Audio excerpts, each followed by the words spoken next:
The former Prime Minister played a key role in the successful campaign to keep Scotland in the UK during 2014.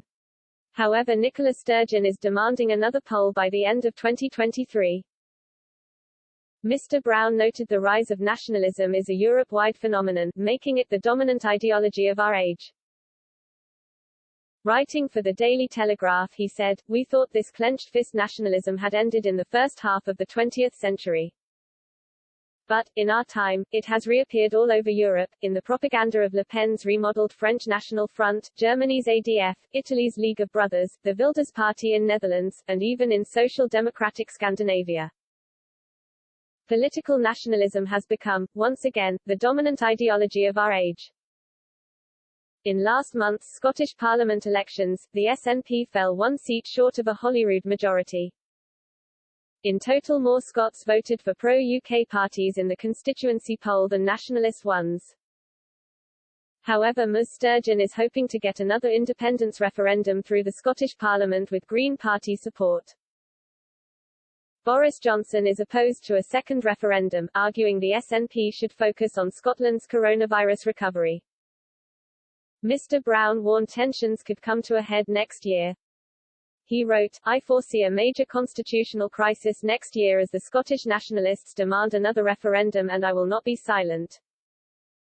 The very existence of our country now depends on whether we can rescue patriotism from the clutches of this narrow nationalism by addressing the deeply felt economic, social, cultural, and political grievances that Boris Johnson will continue to misinterpret unless he starts to listen to more knowledgeable voices on the ground in Scotland and elsewhere."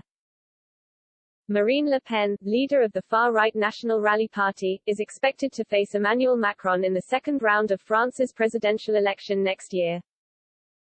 This would be a rerun of the 2017 contest, which Mr. Macron won by 66% of the vote to 34%. However, polling suggests the 2022 contest could be much closer. Mr. Brown called for an enlightened British patriotism to combat Scottish nationalism. He said, "If we are to avert years of constitutional upheaval, we have to show we can make Britain work as a political community, building on the kind of cooperation we have seen between our four nations and regions in delivering mass vaccination. There is indeed a golden thread that connects our centuries-old British commitment to tolerance and liberty with modern ideas of fairness and social responsibility.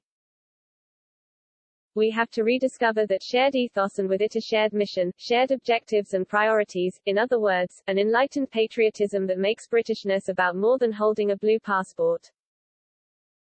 Senior SNP figures have suggested a second Scottish independence referendum could be held even without Westminster's consent.